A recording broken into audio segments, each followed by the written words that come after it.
Okay, we're coming into a 2007 Wildwood 27-foot bunkhouse.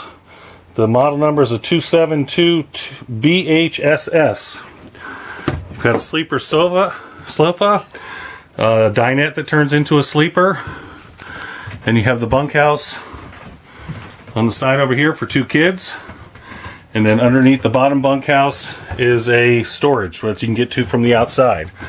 If you look at the pictures, you'll see how that works. This is nice because you've got an actual tub if you have kids. Most of the people that'll be buying this will be a family of 4 with younger kids. A lot of room. This super slide makes a big difference.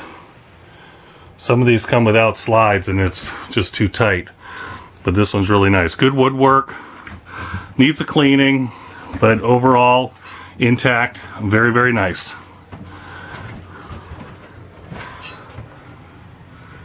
That's your bed.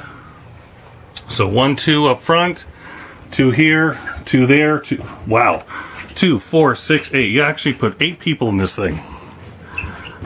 This would be a good hunting cabin. Everything works. Air's ice cold. It's got heat in the floors. This has got the cold weather package also. That's about it. How do I do it?